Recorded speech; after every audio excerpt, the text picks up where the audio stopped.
Hello, Gut Check Project fans and KBMD Health family. I'm your host, Eric Rieger, joined by this awesome host, Dr. Kenneth Brown. Ken, there's someone to my left. What's going on? We have an incredible guest today. This is super exciting.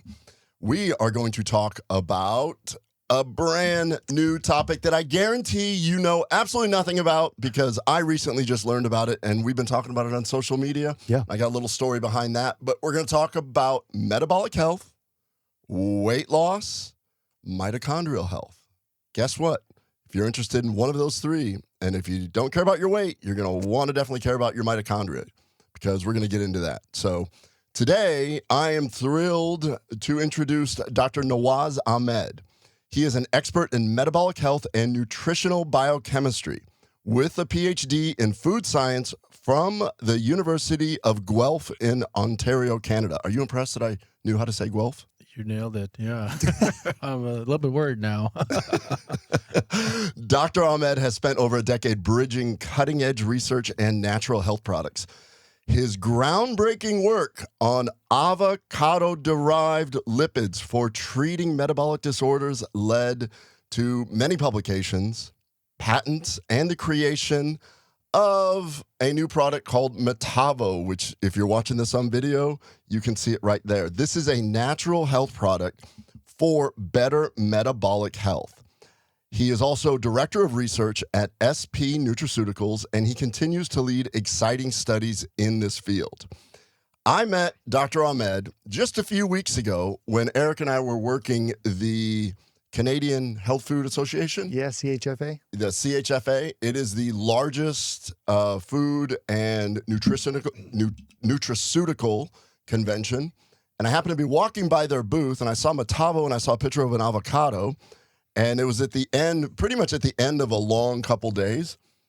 And I started talking about, I'm like, oh, well, this is pretty cool. I said, have you ever heard of something called AvoB? And Dr. Ahmed was like, go on. I'm like, oh, well, it's, and I realized that I was telling him about studies. So they did some mouse studies. Some pretty cool shit was going on. This molecule is incredible. More people need to know about it.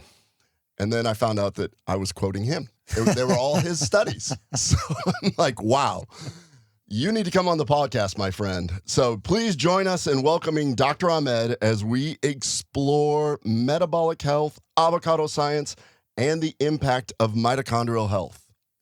Thank you, Ken. We're really happy to be here. From one doctor to that. another. Can I just call you Nawaz? Absolutely. Please, right. Please, yes. I'm not the real kind of doctor that you are. I'm just the avocado doctor. Thank you for that, though.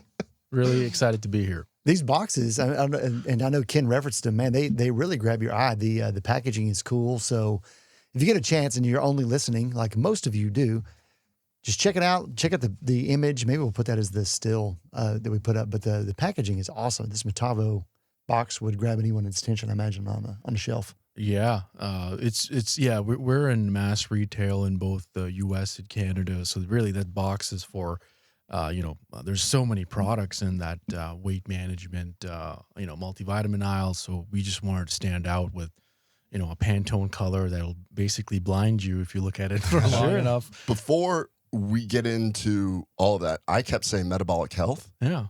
What is, just so that if you're listening and you're like, well, I don't really care about my metabolic health. Why should people care? Because you said weight management. I just want everybody to realize that this is for that. So right. Yeah. And I'll take you another, layer, above that is, yes, weight management is the ultimate goal for, a lot of us. But no one really seems to understand that your metabolism, having a healthy metabolism is what's going to get you to a healthier weight. You're just so fixated on, okay, I need to be at this weight. Well, you should try to understand like what's actually going on in every single cell. You mentioned the word mitochondria. Metabolic health is the gateway to your goal weight. You have to understand that you have to fix your metabolism before you can get to your body weight goal. So that's the message we're trying to send is the way your body produces energy. The process with which it'll generate that molecule ATP, it matters. It's not just an enzymatic reaction you put down on a nice textbook. how your cells go about doing that with what fuel, it makes a huge difference. And people need to know it shouldn't just be calories in, calories out. I need to lose this much weight. And that's kind of the message. That's why we're here, because this molecule, that's what it does in the body. So, yeah, I just wanted to point that out, because if I kept saying metabolic health, but you're saying exactly that if you want weight loss goals, you start on a cellular level. That's right. And we're going to get into all of that deep. Awesome. I want to geek out. So, fortunately, Eric is the king of analogies. Yeah. So whenever it gets real sciencey, he'll butt in with some funny analogy of something that'll make a lot more sense. So Excellent. I hope So- you have your analogy game on today. What Ken is doing, he's like your dad. And no, I'm just kidding. We're not going to do an analogy on that. Anyway, Yeah, sometimes he'll do analogies on it. I'm like, it doesn't need an analogy. Eric. yeah. I just asked how his day is going. So he's talking to me like a gas attendant right now is what he's doing. No. All right, so we're gonna get into all the science, but first, let's get into you, man. Yeah. Oh. How did you end up getting here? It's crazy. Yeah, like, so I grew up in this little village in, not in village, but small town in Cairo, Egypt. And I was always into like, obesity runs in my family. I just lost my father to multiple myeloma, which, sorry about that. yeah, just in July, which is a metabolic disorder, very much a cancer related to, poor metabolic health. And there's lots of studies that show that. Always struggled with my weight, growing up, didn't have access to high quality foods. But luckily, because of my dad, had he gave me the tools to, figure out how to just get just enough education to leave Egypt and, go to Canada for some higher education.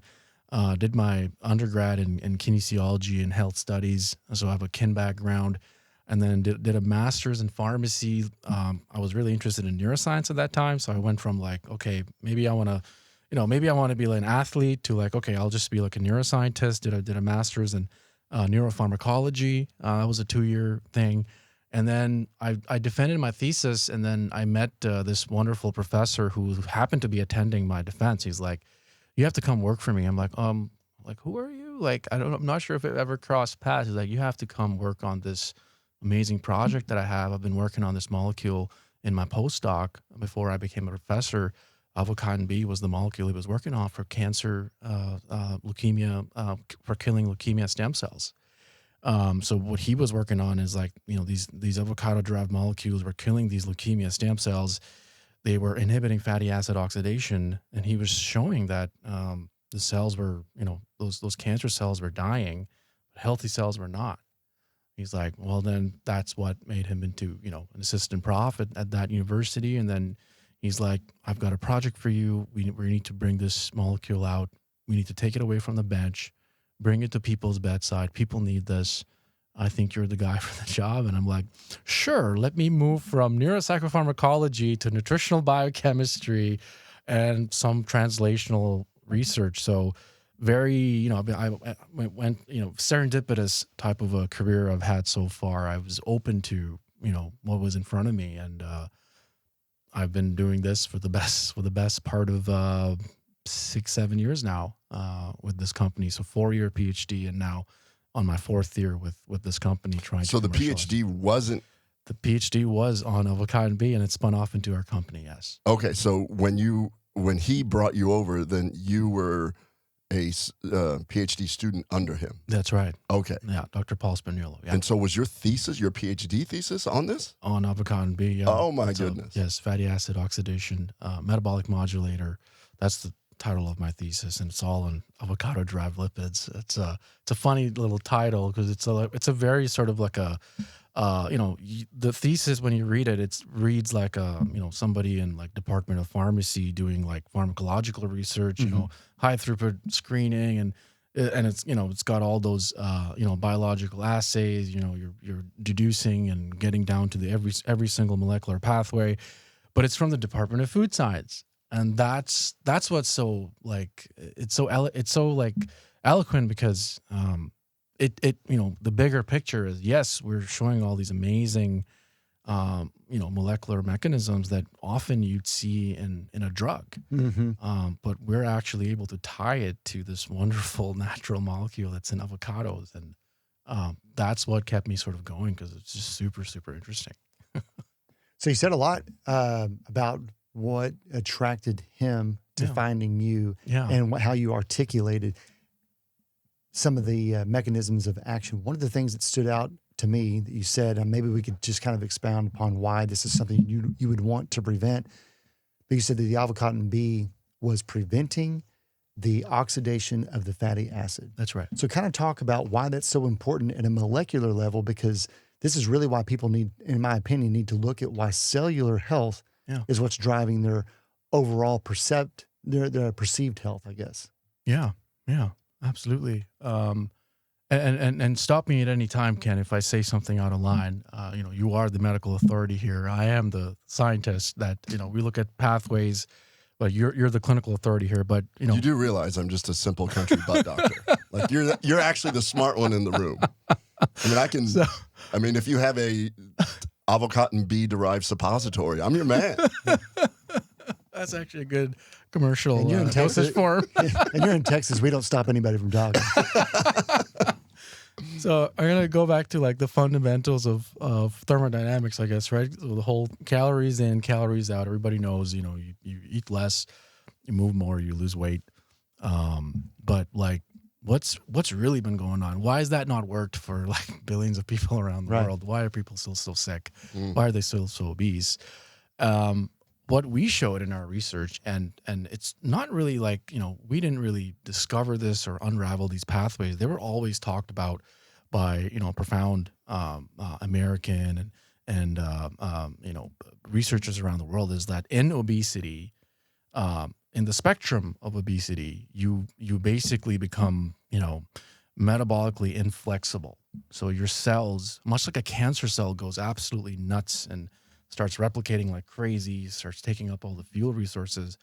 Well, obesity is not that much different. Your cells, your mitochondria, they get locked into this state of indecision. And metabolic gridlock was the word that was used in 2008 by some very, very famous researchers out of Colorado. And metabolic gridlock is at the very cellular level the reason why you're insulin resistant. So we've honed in on the pathway, because when we treated these cells with avocado B, these cells were challenged with a very high lipotoxic load, so very high fat load. We just fed them these cells with palmitate, so C16, 16 carbon saturated fatty acid that's ubiquitous in the Western diet today. What that did, and we saw this for ourselves in these cell lines when we were first, working on avocado B. I just want to stop you on that one. Is that a polyunsaturated fatty acid? That's a saturated fatty acid. So a fully saturated fatty acid. Yeah, okay. with no double bonds or triple bonds. Yeah. So we just gave these cells straight high dose palmitic acid conjugated to protein BSA, just to make it more available inside the cell membrane. But then we pre-treated with avocado B, and what we showed was, well, the cell is still insulin sensitive, whereas the control cells they're not responding to insulin, and they're dying. So avocado D was rescuing these cells, but it was also keeping the insulin function alive. And so anybody could guess, all right, when you give a cell that much palmitate, it's going to try to burn it, right? It's going to try to clear it. And these were healthy muscle cells that we grew in the dish. Mouse gastrocnemius, so calf muscle cells from a mouse. The cell itself would try to get rid of this huge load of fatty acid, and sure, there's glucose, there's glutamine, there's amino acids, there's a whole slew of substrates, fuel inside this petri dish, but it's got to clear all this palmitate out. And So I want to clarify that really quick. So what you're saying is that when you expose these cells, it wasn't just the fatty acid. You did it with glucose also? yes, there's glucose in the medium as well. Yeah. Okay, so like whenever we talk about, whenever they say like, if you read animal studies and they say we fed the mice a high-fat chow, as it turns out, it's always a glucose Yes. and a fat at the And same protein. time. Yeah. And that's protein. Right. Exactly. Yeah. Yeah, because I want to get into that about this whole metabolic gridlock, because I can just see people hearing right now, well, he's just giving fat. Isn't fat good? You know, our keto people are going to be saying this, but it was also glucose at the same time. Yes. That plays a role in the fat glucose metabolism. That's right. When they're there at the same time. Exactly. So that's exactly it. And this was in our research to sort of call upon. We said, look, this was proven when your mitochondria is challenged with all these different fuel sources. It needs to make a decision, and you cannot burn fat and glucose at the same time. Yes, you can, cheat a little bit and get some short chain fatty acids into the Krebs cycle. But at a very sort of, high level, glucose oxidation inhibits fat oxidation. Glucose oxidation and inhibits the fat oxidation. And vice versa. And it's called the Randall cycle. So we base it off of, 1920s, biochemistry, proven biochemistry, and you see this in all your tissue, the cells inside all your tissue follow this rule of thumb. The mitochondria, there's a inhibition, reciprocal inhibition of, the either fuel source. So when you're burning fat, you're not necessarily burning glucose. You have to clear the fat first, then, you're oxidizing the glucose, depending on the energy needs, of course. If you're, sprinting and, the mitochondria is going to try to do like, both at the same time. But then, you've got all these transcriptional genes that are activated as well. So, there's more mitochondria available. So, but in a sedentary individual, and all the research that we did here was from the context of someone that doesn't really work out, eats a lot, has, positive energy balance. From that, in that context, when you feed them with avocado B, it'll basically modulate. We use the word modulate fuel preference. So it'll shut down long chain fatty acid oxidation in a very unique way, which I hope we can get into, because the way you do that matters. Because like any molecule, there is a situation where you don't want to be doing that. But there's just something so unique about avocado B, and we have published the mechanism why. Avocado B does it in a way that it actually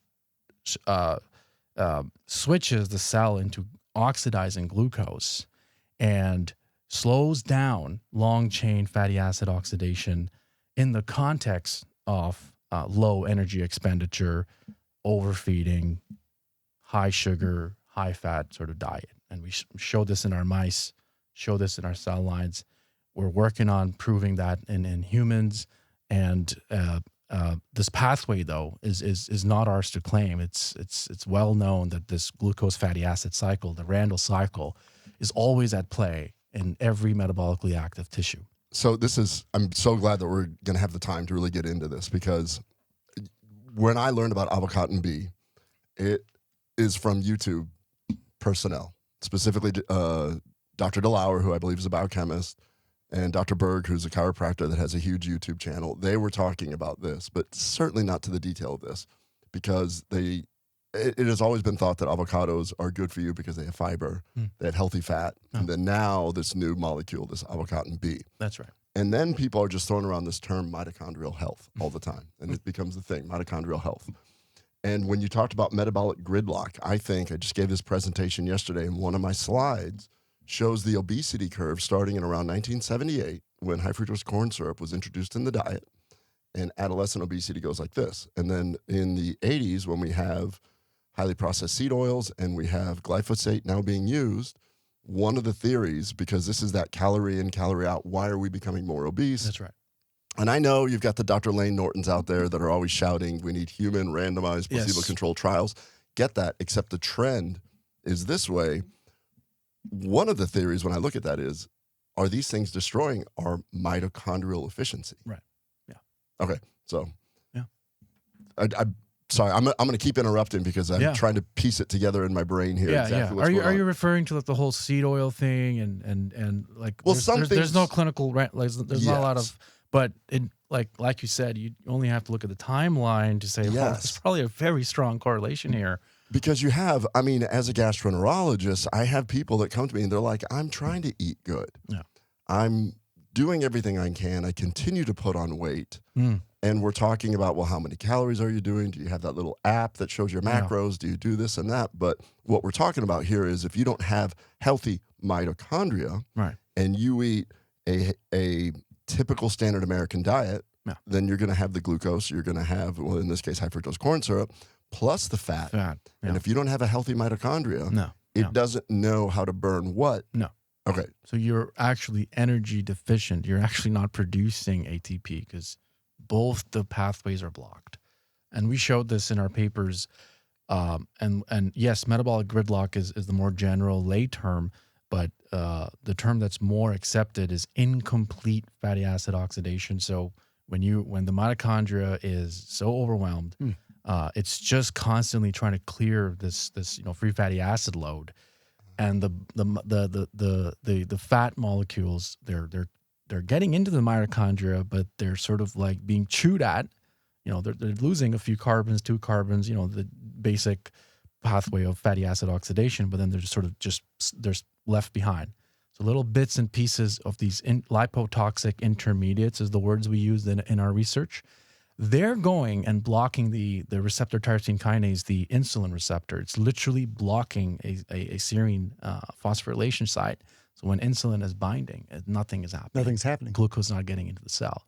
And it's because of this crazy amounts of incomplete fatty acid oxidation. And Delar also touched on this. And that turns into more insulin being released, right. more resistance occurring because nothing will happen. Exactly. And insulin being released but not being used. Insulin is a growth hormone. There we go. That's right. And if you're trying to lose weight and you have high insulin resistance, it's almost impossible. Yeah. In fact, bodybuilders use exogenous insulin to try and put on mass. Anabolic agent. As an anabolic. You said you mentioned about fuel source and small analogy for Ken because he called me out for doing that. There we go. But if you have a badass car that runs on gasoline and you're going to cram in diesel, I have the same analogy. Yeah, hybrid vehicle. Yes. Did you listen to something else that I put out there in the blog? I didn't, but when I get close to the people, analogy guy. He's an analogy savant. But you write a book. It's what it is. I mean, like you can cram diesel into a car and it may run, but very inefficiently, and it won't go the way that you want it to go. That's exactly what. Yeah, that's what I've been trying to say for the last 5 years. It's your metabolic health is like a hybrid car. Yeah. Right. You push it with you can push the pedal with when you need diesel for fuel. You're running, or I don't know, you're stressed out. But there's always that constant low energy state where you need electricity. Correct. But you need both systems go. But when you're obese and you're eating ultra processed foods, your both systems are not really working. So you're always hungry. You're groggy. You're tired because, man, your mitochondria are not producing ATP. Like your electron transport chain is not efficient. It's probably deficient in many things. And yeah, that's exactly the analogy we use to describe metabolic flexibility or inflexibility. Or when you're metabolically flexible, you can switch between fats and carbs as you need them. And as depending on the diet and the complexity of your diet, and your mitochondria is malleable, it's crysty, it's nice and tight and coiled, and the membranes are working, they're firing, the electrons are being transported, ATP is coming out nice. But when you're metabolically inflexible, well, you got all this excess fatty acid oxidation that's throwing away toxic lipid intermediates, blocking insulin signaling. And then you can't really utilize glucose for fuel either. And you need glucose. Your brain needs glucose. Your muscles need glucose for exercise. So you're also like a little bit exercise resistant too in that super obese state. It's a very dangerous phenotype to have. As a human being. Going back to the car analogy, the hybrid car, the mitochondria functions as the power split device, which is what hybrid cars have to determine if they're going to have gasoline. There we go. Yeah. And that power split device doesn't work as well. Yeah. And so it can't choose the type of fuel that it wants to use in the hybrid car. Yeah.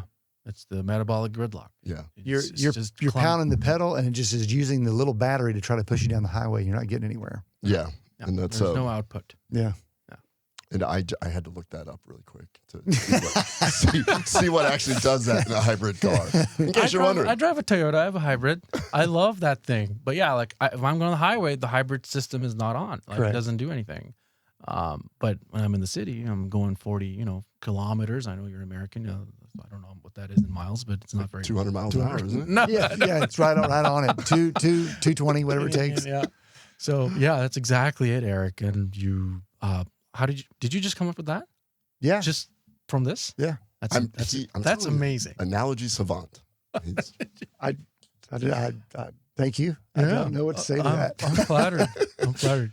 But another thing I want to hit on too is you've mentioned twice now ATP, and I just to bring everybody up for reference, ATP is the end product that we want because those are the currency of energy for the cell. Mm-hmm. It basically, the mitochondria's job is to take these fuel sources, find ADP, the adenosine diphosphate, and convert it into ATP so it then can be used to carry out the functions all over the cell. And what you're saying is if your mitochondria can't efficiently make these ATP, that cell stands the chance of becoming obsolete and dying. That's right.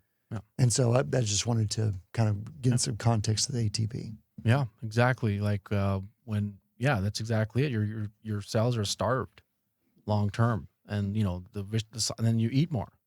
Like, well, I don't feel you're constantly eating more because you're not satisfied. Your cravings are getting in your way. You've got brain fog. You're not sleeping well. Most of these obese people are not sleeping well, and that can that'll do a whole number on you.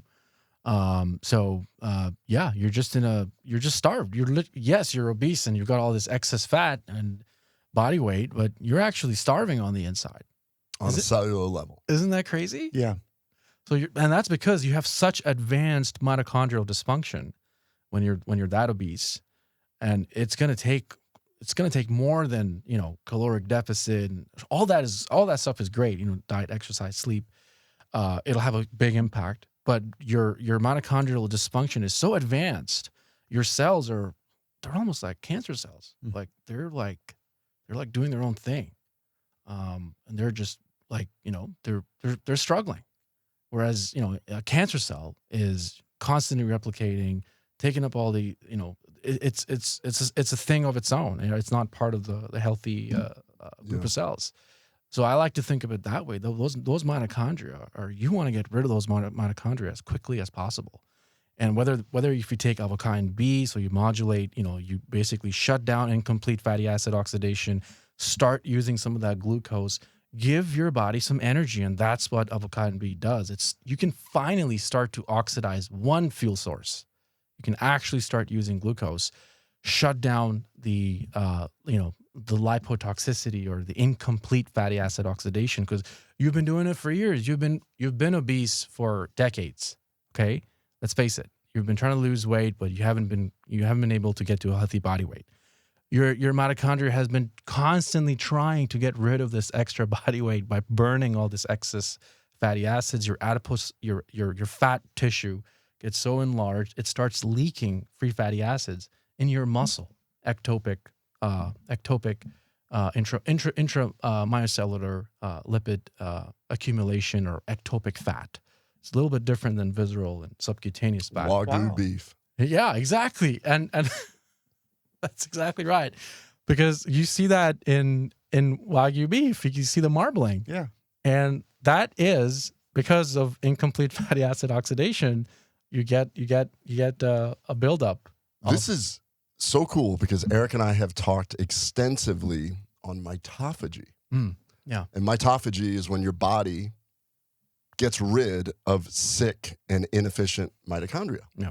Urolithin A, urolithin B have been shown to do Fasting. that. But this is a whole different thing, that it's sick because of this process that you're talking about. Yes. If you stop that process and allow the mitochondria to function cleaner, then it doesn't necessarily have to be a here or not here, Yeah. meaning mitophagy. Right. So that's really interesting. Yeah. But it goes back to the point, like, why do you need a product like this, or why is avocado relevant? Yeah, because everybody can fast, right? You can clean your diet, you can sleep better, you can take urolithin A. Is that enough? How hard is it to change your habits? Right? It's not easy. Like the obesity pandemic is still here. It's some are saying it's peaked because of Ozempic, but it's here to stay. Like these ultra processed foods are not being regulated anytime soon. I hope they do, but it's here to stay, and people will continue struggling with how to maintain a healthy body weight, how to exercise. It'll be a constant struggle. So in that context, at the very least, if you can figure out a way to still produce energy using a metabolic modulator like avocado, which basically can still use those crappy mitochondria, like you said, that you're not able to clear with mitophagy, fasting, or whatever other protocols, avocado gives those mitochondria a chance. They can clear some of that gunk and start using oxidative phosphorylation to produce ATP with glucose. And I will admit, you have a lot more stored fat than glycogen or glucose at any given time. But there's a whole lot of sugar in your diet too, and you got to be able to process something. You're not gonna you're not gonna turn around new mitochondria overnight. It takes a good fasting protocol, and Dr. Attia, everyone's talked about it. It takes a very strict fasting protocol to trigger mitophagy. What's the number, Ken? How many hours do you need to fast to actually get clinically relevant and 3 days minimum? Yeah, I mean, it depends on who you talk to. If you look at Walter Longo's work, right, where he talks about the extended fast, a 5-day fast, mm-hmm. and that was in mouse models where he showed that's when you turn over stem cells, but they never talk about the mitochondria health on that one. Mm-hmm. In your animal studies, I was just thinking about this. Is there a tool that you had in your lab to be able to test the mitochondrial health? Yeah. We put that mitochondria through high-resolution respirometry. Oh. So we could test all the complexes. We could test the ATP output, basal, metabolic rate, residual. We did all of that. So those mitochondria were just so much better than the stressed palmitate, control cells, control mitochondria. So yeah, we looked at that, and our mice, and we could tell in our mice, well, they did gain weight, and this is something I'll admit, and not a lot of people sort of pick that up when they review our research, is our mice did not lose a bunch of weight. Okay, like when you take Ozempic, when you take semaglutide, Mounjaro, all those mouse studies, you're getting a huge weight loss, and it's acute, and it looks dangerous. It's scary. Our mice, they still gain weight, Ken, but the rate of fat gain, the ratios. No, it was slow. The rate of weight gain was substantially slower than the control mice without avocado. So this thing, it's like working like a true natural compound given to us by nature. It's not going to put you in that detrimental energy deficit that these GLP-1 agonists are doing, and then it's got a whole host of other side effects, muscle loss and whatnot. So our mice had the same lean muscle mass and everything, but their fat pad weights were lower. So they maintained their muscle and lost fat. Well, they were lower in body weight at endpoint, and so the rate of weight gain was slower. So it was more natural. It's a preventative natural molecule. That's what I'm trying to say here. It is not a Thor's hammer, and it's just changing things overnight, because we know thermodynamics. That is not the way to do it. Yeah. The faster you go, the worse it's going to be. The weight's going to come back, and this thing was slowing down weight gain. This is an interesting concept here, because we're seeing all these people that are losing this tremendous amount of weight, and that doesn't mean that when they stop whatever method they're doing to lose the weight, that those mitochondria have improved. Right. And you still have the baseline problem of your mitochondria not being able to work efficiently to choose what fuel it wants to use. Right. Yeah. So we haven't solved No. the most fundamental problem. No, and that's what I meant by advanced metabolic dysfunction. You know, you're obese for a few years, few decades, in a lot of people's cases. You're advanced. Like you've got a lot of incomplete fatty acid oxidation, and it's going to take time to really turn around. You're gonna, fasting will help, and it takes time. And you're absolutely right. Like, you don't know, if you're restored mitochondrial function, metabolic health. Have you truly restored metabolic health by losing 100 pounds on Ozempic? That remains to be unanswered, I think. Just one thing, because now we're throwing the term metabolic health back, but now I'm saying metabolic health is the synonym to mitochondrial health. Yes. So just a couple of quick, small series of yes or no questions. When y'all did the study on those mice, did any of them experience, when they started to finally lose weight, did they have a weight loss that was disproportionate, where suddenly they were losing healthy tissue as fast as they were losing fat tissue? No. Okay. So lean mass was preserved. So And they did not lose weight. did they? They still gained weight. Okay. But way, way slower than the control mice. The so natural approach. Did any of the mice experience gastroparesis? Not according to our autopsies. Pathology. Did any of the mice inexplicably begin to vomit and throw up? No. Okay. The food intake was the same. So Did any of the mice get Ozempic face and look markedly older? there's a reason here, because what you're describing with your product, with Avocado B, is a natural approach to gaining and harnessing the metabolic imbalance over their body, so that they could, whether it's a person or a mouse, whatever, they can return to better cellular health, and then in turn become more healthy overall. When somebody finds themselves in a metabolic state of obesity and they're already systemically inflamed, and they want to turn to the quick fix like a GLP-1 agonist, such as, and you mentioned the semaglutides and the other similar products like that, your analogy of Thor's hammer is dangerous, because those are the side effects of hopping straight in there and trying to right years, usually, of metabolic dysfunction. And it won't, with an injection. It's not the answer. It's not the answer to the You're problem. compromising your overall health, undoubtedly. And those are side effects that Ken and I have witnessed in our own patients. Like, this isn't like, oh, we read it somewhere. No, all that's real. Right. And it happens. Yeah. Especially Ozempic face. I was waiting for an analogy there, but he was. I'll stick with yours. Yeah, Thor's hammer. But I think a lot of doctors that are in that space, or in the wellness space, they're realizing that using almost microdosing of these peptides, because they're That's just peptides. We can yeah. call it tirzepatide and semaglutide right now. Yeah. These peptides, they're using microdosing and basically achieving what you're achieving. Now the question is, are they able to decrease this weight, and does the mitochondria basically improve on its own, or does it need a little help? Yeah. And that's a real question, because when we start talking about the mitochondrial health, just because you step on a scale and you're less does not mean that you are cellularly healthier. That's right. Yeah, absolutely. And that microdosing thing is new to me. I'm learning from you, actually. I did not know they were doing that, and it's good that they're doing that, because I think the doses that are commercially available today are dangerous. That's just my opinion. I'm not a medical doctor.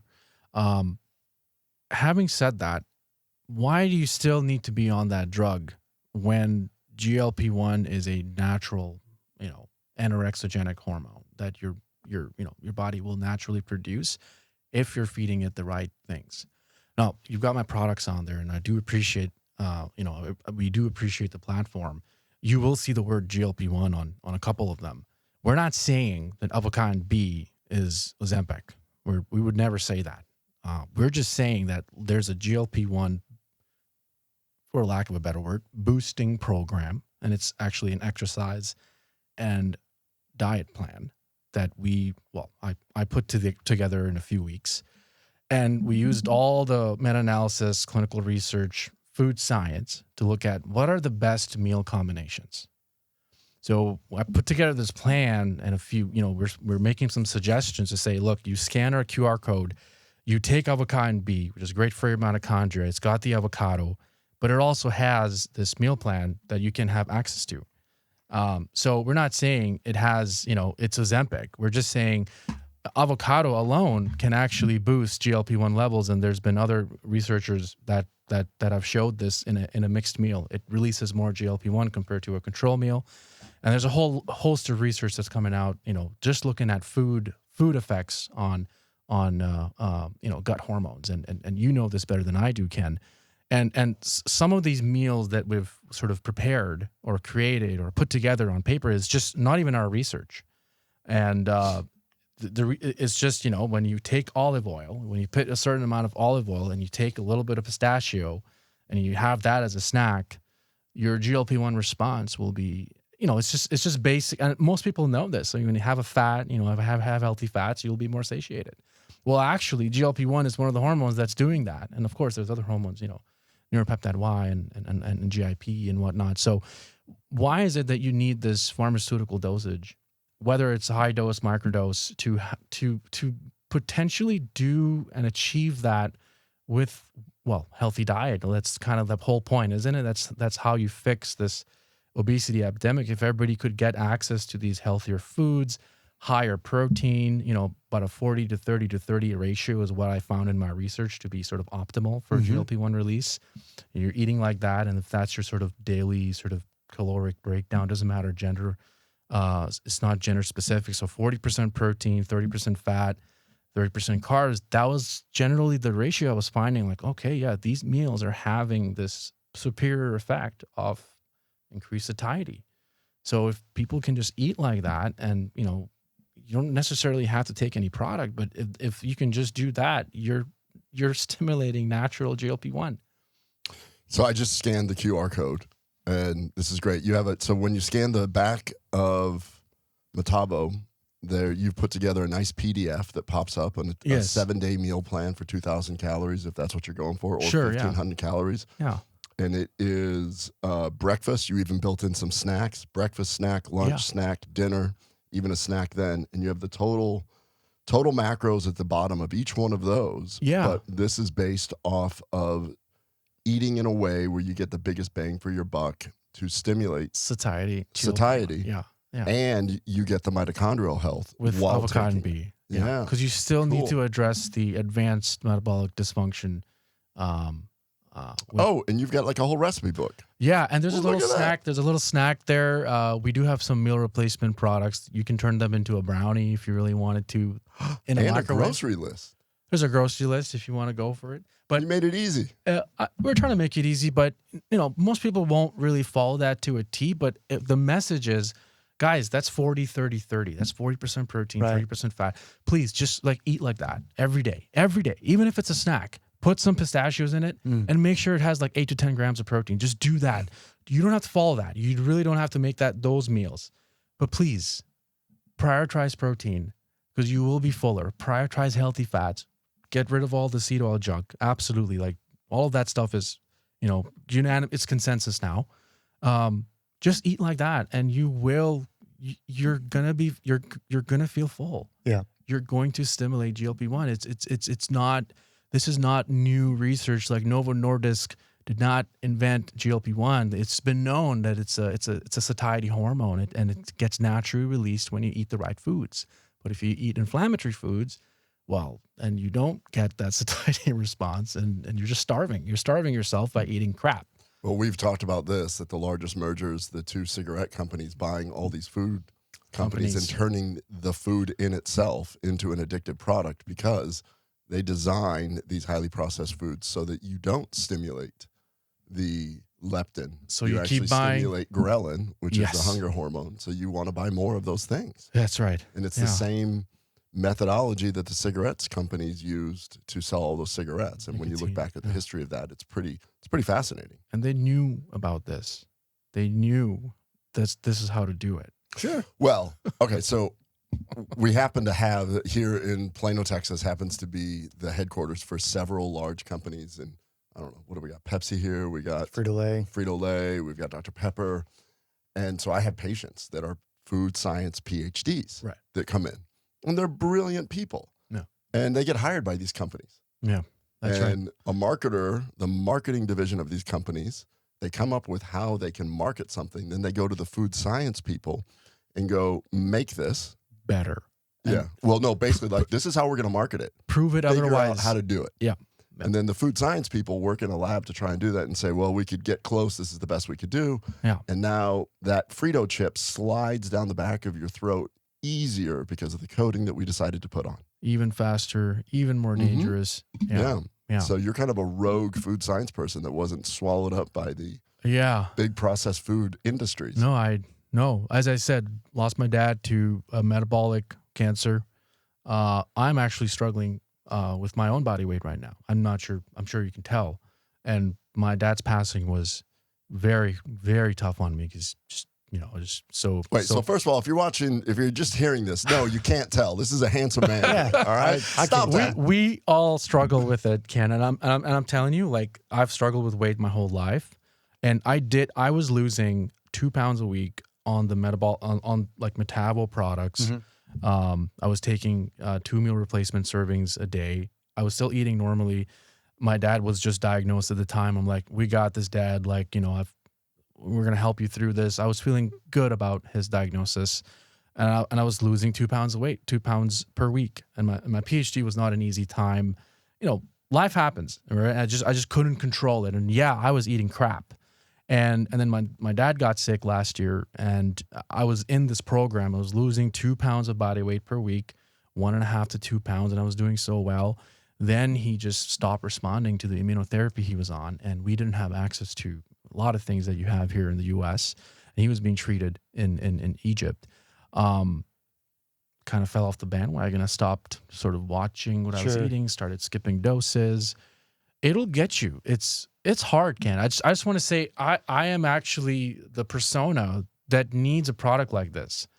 But I created this product, and I'm telling you, it's so hard because look at this food environment, that everything Casey means and Callie means. That book, oh man, like I almost want to cry. Like, it's so hard to maintain a healthy body weight.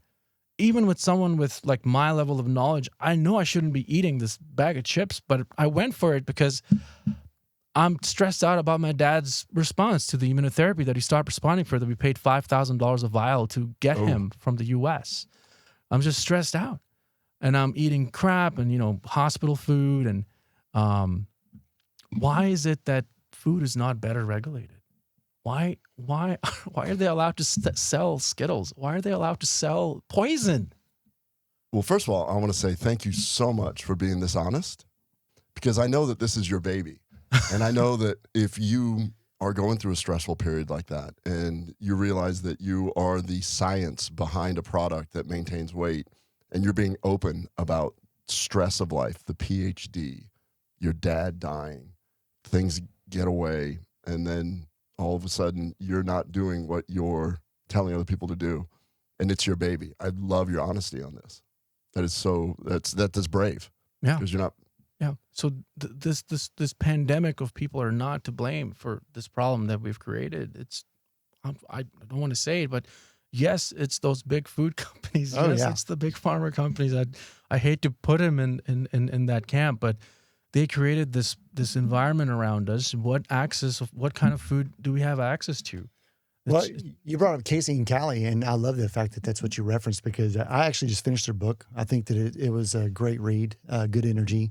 Recommend it for anybody who hasn't read it already. But it's interesting because one of the things they broke down on I think it was their interview that they did with Rogan, but they gave a statistic that RFK has said in the past, which was that other countries, I believe on average, it's around 400 food additives total that are approved. And in the U.S., it's over 10,000. And what happens is we talk about how do we prove that seed oils have made people sick, where are the random controlled trials. But the issue is that the FDA doesn't require American food companies to prove safety until there's a complaint. Yes.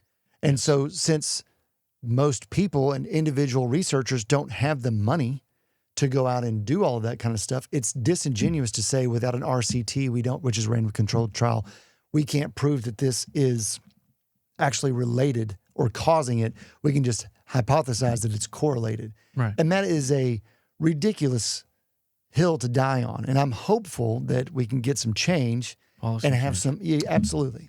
Let's go ahead and talk about that for a second, because you're going to run into this. You've already done it, and you understand that. I was preparing for this talk that I just gave, and I was going to integrate low-dose naltrexone into my talk. I was listening to a PhD who his thesis was on low-dose naltrexone, and he has done studies.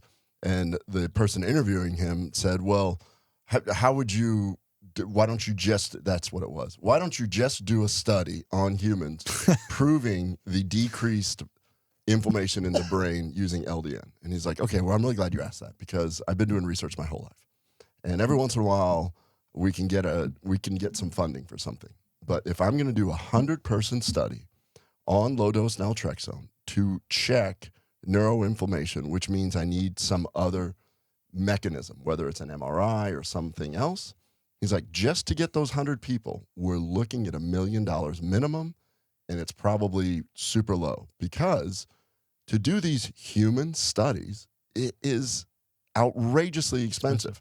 So when we launched Atrantil, you know, I heard that from other colleagues, gastroenterologists. They're like, oh, well, you have these studies, but we need bigger studies. I remember when we had first launched, and I said, well, I'm still raising money. How many people would make you comfortable for giving me $500,000? Exactly. And they're like, I don't know. And no, nobody has a number. If I did 2,000 people, would you give me $500,000 as an investor? If I did 10,000 people, the number, it's just so outrageous. I did so many pharmaceutical studies where the actual cost of doing the study on a nationwide thing was $50 million. Yeah.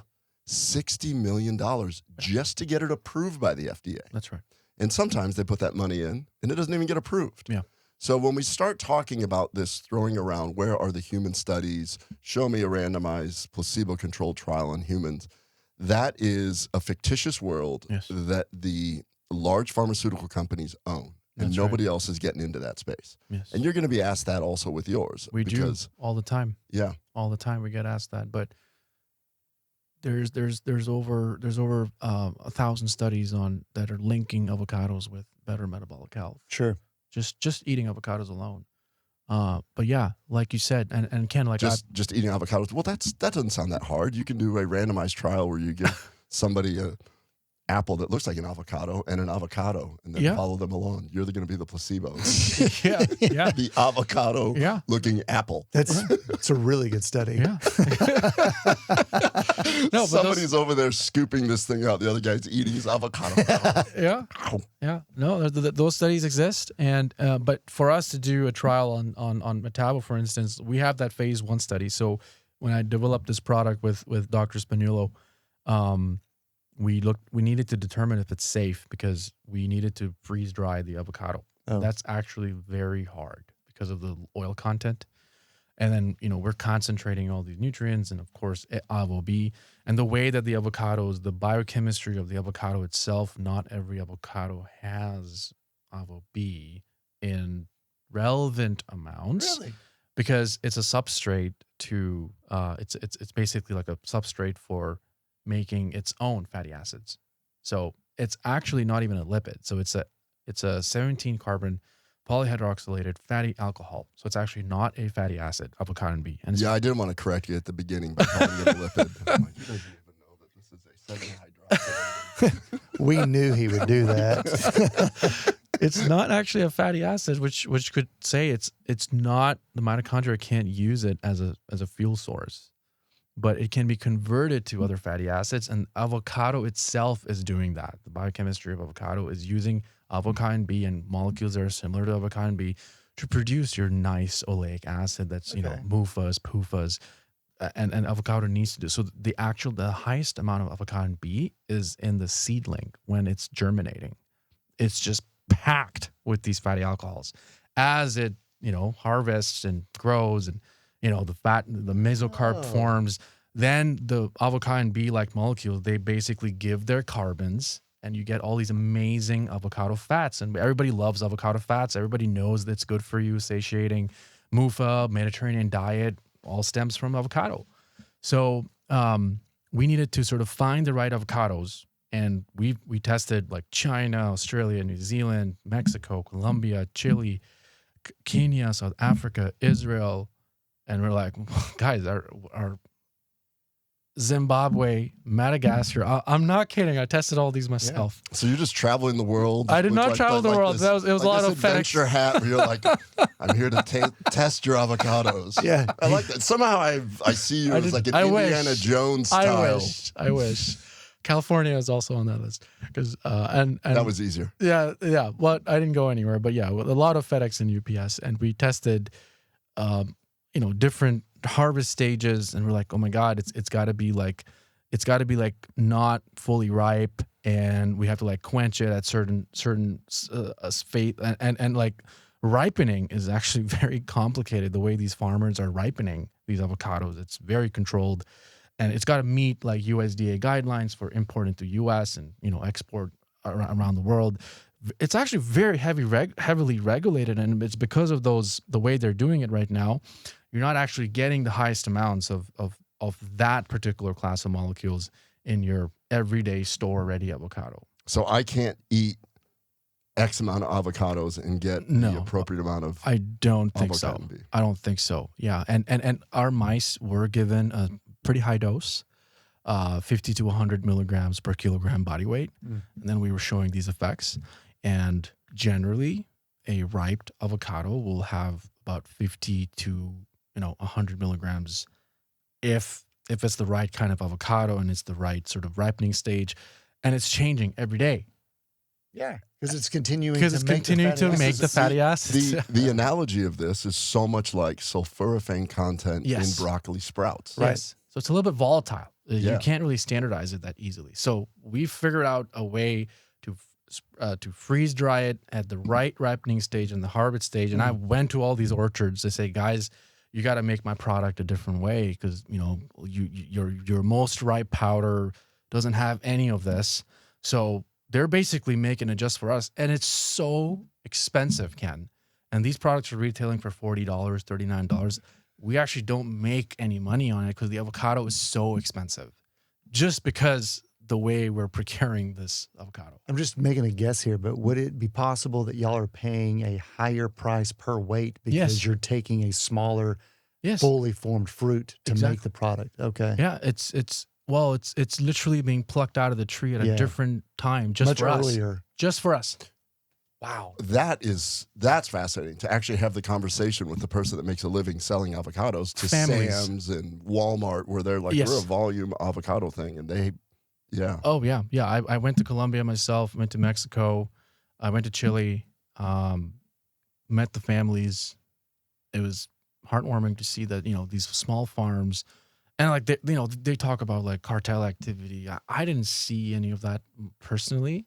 I just met like the farm owner, and she had like 100 trees. Then I went to another farm and they had 300 trees, 4 tea families, like children, and like mom and dad were like, they're calling themselves the agronomists, not because, they have like a degree in like, how to like harvest avocado. It's just they're local to the land. They know how to grow avocados. Oh. I talked to those people, and I went in their homes, and they offered me Colombian coffee at that perfect altitude, the best brew I've ever had. I just want to say, like, we did put a lot of effort in the avocado component of our products. And no, I believe you can't eat an avocado and get the amount of avocado B that's closer to that clinically relevant dose. But our avocados are clean, and, we vetted our suppliers. And in fact, we only have 3 suppliers. And out of all the countries that I just mouthed off, I only have 3 sources. So we're always actually out of stock. The lead time for avocado is 12 weeks just to get the avocado into Canada. We're manufacturing in Canada soon. We're going to be manufacturing out of Texas. So good for you guys. We're bringing the business here. The lead time for avocado, our powdered avocado, is 12 weeks alone. Yeah. Well, I love hearing all this because you're a scientist first. Yeah. And everything about this is so above board, considering that in this space of everyone, especially the weight loss space, it is pretty shady at times. And people make claims, and they're marketing companies trying to make scientific claims when you have the science so dialed in that you have actually sourced a novel ingredient. I'd say so. Yeah, we're working on a self-affirmed grass application. We're not going to go as far as like a new dietary ingredient because it is still avocado. It's still part of the food chain. We're not really patenting it. You know, like, oh, this is our avocado. Nobody can buy it. It's just honest, hard work, Ken. We just want people to take the stuff and not horrible weight loss drugs. Fix your metabolic health, please, because you might get cancer. And I'm just like tearing up right now because I wish I could do that for my dad. I was struggling with weight, and I told him, Dad, like, Dad, I'm losing weight. Look, you know, this product is like working for me. He's like, oh yeah, but you know, he was just always eating whatever he wanted. But great guy. Just his metabolic health was awful. You know, he was eating whatever the hell he wanted, and he didn't care. Just, you know, like, and he never used to feel good. And I have an older brother. He's got four daughters. Couldn't really play with them as much as he wanted. They wanted to like jump on him. You know, run out of breath. And then he got this horrible blood cancer. And I still believe that it's because, Dad, your mitochondria, like you're so inflamed and multiple myeloma. And I'm not saying it's, you know, it's 100% causality, but I believe that the type of blood cancer he has, it was because he was so overweight and his metabolic health was garbage because it's related to your immune health. And that's exactly what multiple myeloma is. It's plasma cells going rogue, and you know, your immune system is so delicately tied to your metabolic health. And if you've got reactive oxygen species, oh my God, like you could get cancer. Like please fix your metabolic health. And like we have the one patent on avocado B for like obesity and insulin resistance, but like we could have gone the drug route, Ken, and maybe we had the infrastructure to do so, but we didn't. Like, we're not going to change this molecule. I mean, we're not going to alter it and call it a drug. We don't want to do that. It's there. Like, yeah, we found it. We didn't invent it.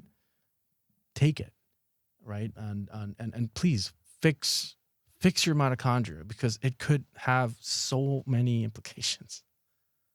So it's like really personal for me, Ken. And I need your baby. Well, We've got 3 boxes up here, and this is your baby here, and so yeah, and then we got the powder formats too that has higher protein. The meal plans explain the powder format. Really. Yeah, that's just a plant protein based meal replacement. So if you want to skip a meal and you're busy, you're a busy executive, kids, busy mom, take that, skip lunch. And if you're too busy for lunch, take a serving of that, 300 calories, 230 calories, 20 grams of protein, all plant protein. We didn't go overboard with the protein, and it's got, natural fiber, fermenting fiber, inulin fermenting fiber. That's probably going to help with satiety. Take that with the pills, part of that 2,000 calorie program. Don't do the onesie and twosies approach. Just like commit to it. Pick one pill product. If your blood sugar is high, take the berberine product. You don't need to have both. Yeah. So explain are these 3 different products? Yeah. So this one right here was our first sort of product. It's just plain avocado powder with avocado B. What's that one called? It's actually doesn't have a name, guys, because we didn't know what the hell we were doing, and we forgot to like call it. We're like, it's called Metavo. It's like everybody needs to know that it's avocado in a capsule. Well, we gave our new products these advanced lines because we added some other ingredients to it. So berberine is in the blood sugar if you have high blood sugar, and of course berberine is the thing that all these marketing companies are discussing as a GLP-1 agonist, because it does have And in studies they've shown berberine to be similar to the effect on low-dose metformin. Yeah. So there's some science behind that. Yeah, and it's emerging. But mainly, we don't make a whole lot of blood sugar claims. We say it helps with glucose metabolism, and it clinically it's been proven for healthy cholesterol levels. That's all we said, because that's what the science suggests. But see, we didn't go overboard. It's crazy because you have the marketing, so then the last one, because you're still, and this is still a business, and you still have to sell this, and you still have to, you have people working and everything. Yeah, because it's really hard to say that ultimately the mitochondria comes down to mitochondria. It's very hard to spend the time to explain why it's different and so important. Yeah. So we put green tea, green coffee bean extract, thermogenic 8, a little bit, it helps a little bit.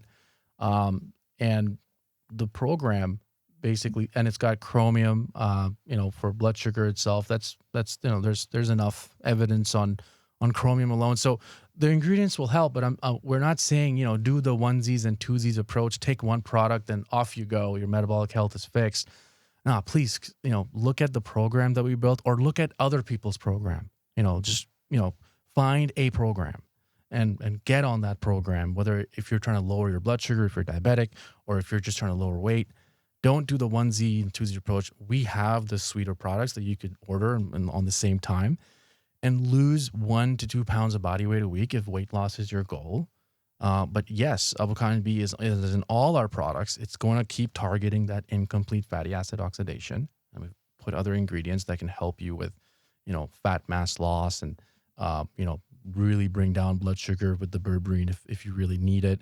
And the meal replacements will, they're giving you an option, an easier option to basically fix your diet. And please read the meals we put together. We didn't just throw them together. We looked at the research, the food science research, and we're saying please consider this. Try to have a little bit more olive oil. Don't be afraid of olive oil.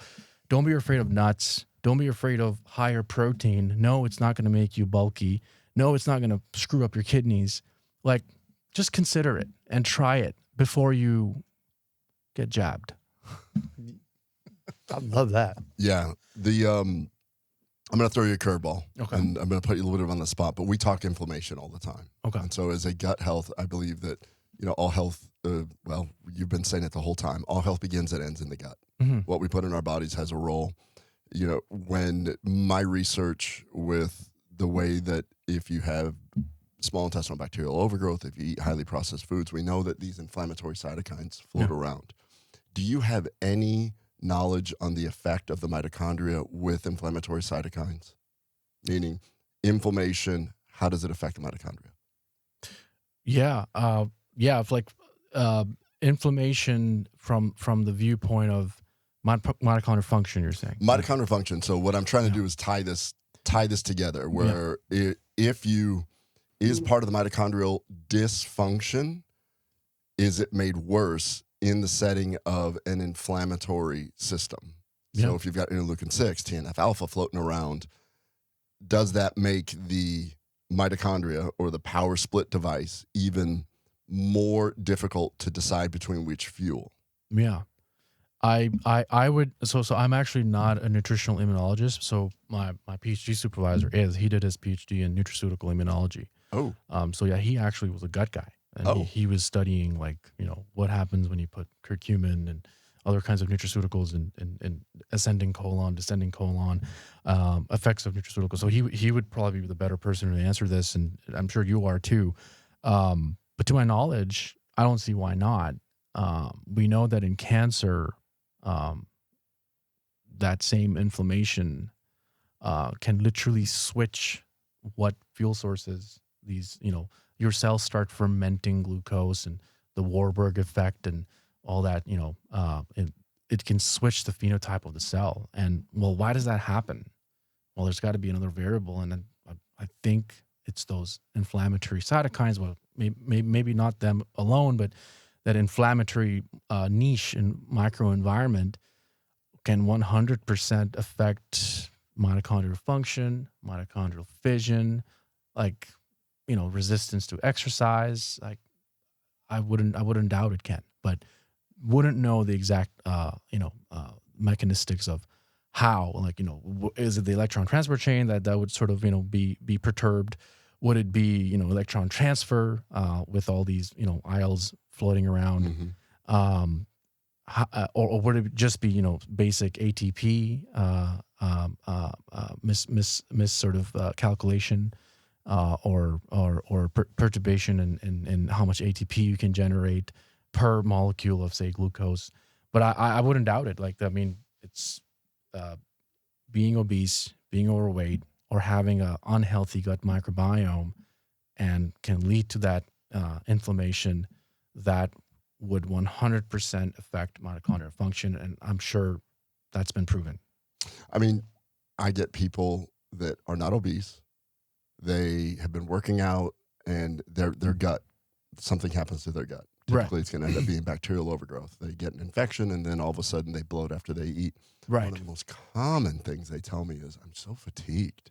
Right. Now I'm really wondering if it's a cellular fatigue starting that whole cascade. Right. I think at a minimum, we could at least superficially agree on this hypothesis that if you've got circulating cytokines, even if it isn't directly interfering with the mitochondria, the ATP that mitochondria is producing would be less efficient because the cell's having to overcome the increase in fluid, the inflammation around it. And so the resources of that energy at least aren't, and you said something about the amount of energy produced by weight would be, at least the ratio would be poor because the energy would have to be used by that cell to carry out other functions while staving off external inflammation from cytokines. I would imagine at the least, it's at least interfering with the efficiency of the mitochondria.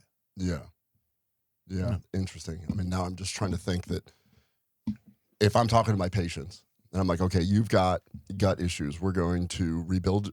First of all, we're going to decrease the inflammation in your gut. Mm-hmm. We're going to rebuild your microbiome. So in this case, we would use Atrantil Pro, which is Atrantil with spore biotics. Right. And then I'm going to say, look, while we're doing this, let's start working on your cellular health as well. Mm-hmm. I want you to go ahead and take a look at Metavo. Let's see if we can get you on something to start rebuilding your mitochondria. Mm-hmm.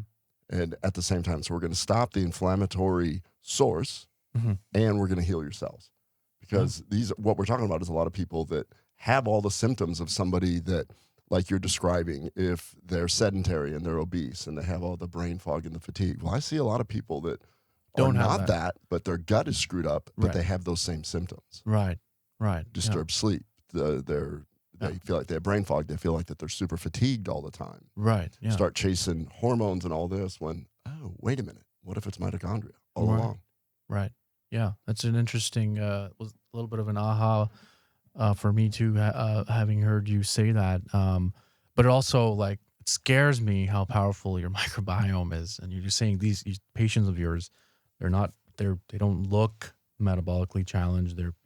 They do have a healthy body weight clinically, but then you're saying their gut is all messed up, which scares the living daylights out of me. Like, how much do we not know about the gut?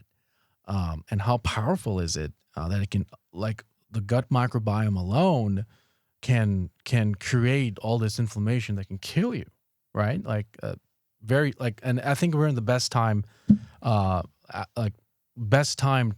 now, because there's all this new research and everybody's taking microbiome so seriously. It's a great time to be appreciating, like, this new knowledge that's coming to the forefront. But absolutely, like, a product like Atrantil I would say, like, there's a no-brainer type of synergy there with a metabolic modulator like AvoB, because and it's interesting you bring that up, because just yesterday, Dr. Spinullo, he's still going full steam on this. This is this is my PhD supervisor, and my PhD supervisor who I did under whom I did all this research. He just found when they fed this model of human digestion, it's called the SHIME. They fed avocado powder. We saw elevated amounts of short-chain fatty acids. We looked at I don't know why you guys looking at me like that, but it sounds like you have to say something. So all go good ahead and things. finish, and I'll tell you why I'm looking at you. Microbial diversity, and we're like, oh my God, just 2 grams of avocado powder fed to this model, and we used feces of a overweight person to colonize this SHIME model, all the compartments, ascending colon, descending colon, transverse colon. And we saw that it's fermenting somehow, and there's not a whole lot of fiber in 2 grams of avocado powder, but but it does have avocado B because it's our avocado. It's producing propionic acid. It's producing butyrate. Yes, we need to show it in a living human, but this thing is as close as you're going to get to that microbiome sort of interaction. And this is like never been published, and I'm sure we'll talk about it, but there's been studies that show that just avocado consumption can increase can help, support a better microbiome, just eating avocados. But like that's a full avocado, but we just fed this SHIME like a very small dose, what you would get in our pills, and we saw this effect. So, man, like there's so much we don't know of like what these bugs can do. So I don't want to cool. gloss over what you just said though, but you said the end result was you're able to see propionate and Yes. butyrate, Yes. and those are short chain fatty acids which are highly sought after both in circulation and at the local level within the colon that Ken and I've referenced multiple times. So what to me, you just glossed over is that's badass that you were able to demonstrate that on such a small level. That means that was what those bacteria, whether it was Akkermansia, Muciniphila, whatever it was, they wanted some AvoB They wanted around. that. Yeah. And our control was canola oil, and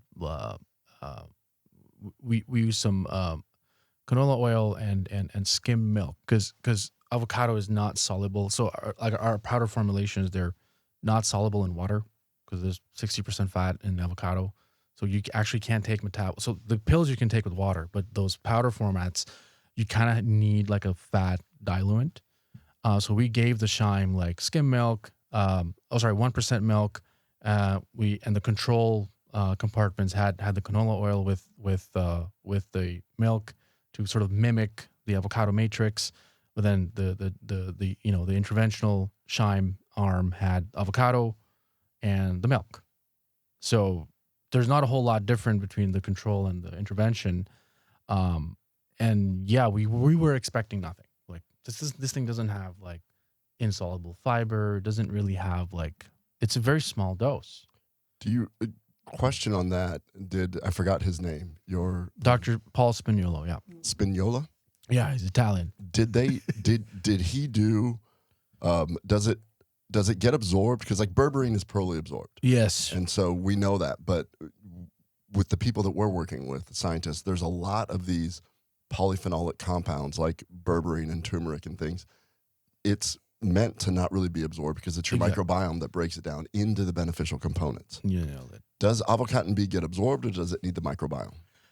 Yes, we truly believe this. I just published a paper in Food Chemistry talking about the bioaccessibility of avocado B as it exists in the avocado powder. And we showed a 45 to 50% bioaccessible fraction, which means it can get absorbed in your small intestine and make it to your blood. So that's good. You want that for your muscle, liver. But where did the rest of the 50% go? And we're like, oh, it's in that model. We used a TNO gastrointestinal model of digestion, TIM1. That's the gold standard for in vitro digestion, dynamic in vitro digestion. And 50% of that fraction did not become bioaccessible, so not available for bioavailable, Circulation. will not be bioavailable. Yeah. Okay. It ended up in the ileal efflux, which means it's going to your large intestine. Yeah. And then we're like, oh crap, 50% of the avocado B did not make it to the bioaccessible fraction. Well, that's the end of the world. Like, forget about it. Close the company. No. 50% is going to the bugs, and it's doing Other stuff. Yeah. And we actually didn't even measure this in our mice because we didn't think like if something is not bioavailable, well, Yeah. it's the end of the story. And we did not look at the microbiome of those mice that had those beneficial things, improved glucose tolerance, improved insulin sensitivity, lower body weight. We just thought that it's the bioavailable amounts of avocado B that was going into the mitochondria, reducing incomplete fatty acid oxidation, improving glucose oxidation. And we published that. Never once did we mention anything about, like what happened in their gut. now with Ozempic came out, I'm like, we did not look at like the bioaccessibility and bioavailability of this thing in as much detail as we should have. So that 50% of avocado B, when you get it from an avocado or from our products, you will only absorb 50%. And we've shown this in that paper. But the other 50% will be fed to bifidobacteria and a few other bacteria that will upregulate short-chain fatty acids. It's still hypothetical, but we've seen the first NMR data come through. So we've proven it. Now we have to sort of do some follow-up work to like really like, get it to a level where we can publish that and show everyone, because people need to know this. Well, first of all, 50% is actually quite high when we're talking about these kind of things. Bioavailability of 50% in a nutraceutical is pretty impressive. What was that? Wow. What was that? I don't know. We just had a little. I think we got an applause. Well, if you're on audio, you didn't just see what we saw. But that was weird. On a quick side note, when we were doing the podcast over Zoom during COVID, and so Eric was at his house and I was at mine. So I'm looking at Eric and I'm talking, and somebody broke into our room, and it was a man in a thong, and I was like, and Eric didn't see it. Eric was going into some science, and I was like, Eric, stop talking, look. And he's like, whoa. Yeah, it's a guy teebagging us with his God. Yeah, Speedo on. A naked man? He was wearing a thong. Yeah. Dancing around. He wasn't a scheduled guest. He wasn't a scheduled. He broke into Oh, you our mean he was Zoom not room. part of the podcast? Yeah, that's how come I froze when I saw that something happened weird on the Zoom. I'm like, oh no, he's back. He wanted some knowledge.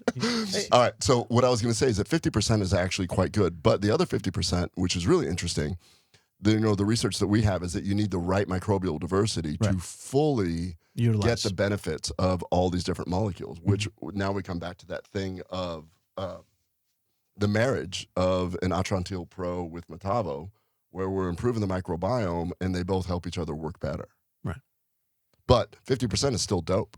Yeah, for bioaccessibility. Yeah, the that's amount huge. of bioavailable fraction is lower, but in that model we showed 50% It will be bioaccessible for absorption by your ileal cells, and 50% of it will just go to your efflux or to your colon, and who knows what happens there, but we think it's good things. We think it's good stuff. I smiled at the shime when you yes, said tell shime. me about that. Yeah, okay. So the research that we have came out of Spain with Dr. Silvia Molino, where she had this model and she published the paper, which ultimately ended up being, she was using a shime model, which shime is a digestive pathway where you can see if something is digested, the absorbability of it, then you ferment it with a microbiome, and then you can check metabolites and all this stuff. So I'm giving my talk at the CHFA in Toronto, and so I talked the day before, right?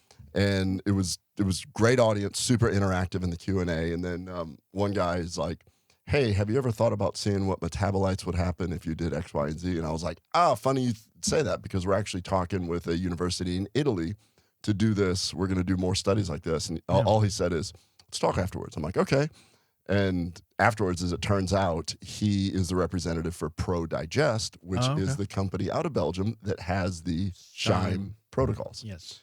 And so we ended up having a Zoom with him just a couple weeks ago. Right. Super smart guy. It was really funny because I guess he's the business development aspect of whatever, but he was a PhD, biochemistry or microbiology. Anyways, super fascinating because people don't realize that costs money, and you're going out of your way to show these things. It's just the general public doesn't see the amount of work and effort to gain this knowledge that you're talking about. Right. And super admire that, because we're on the same page with you with that, because that's, finding out how the microbiome interacts with these things is equally important, and it's equally important to improve your microbiome to get the maximum benefit.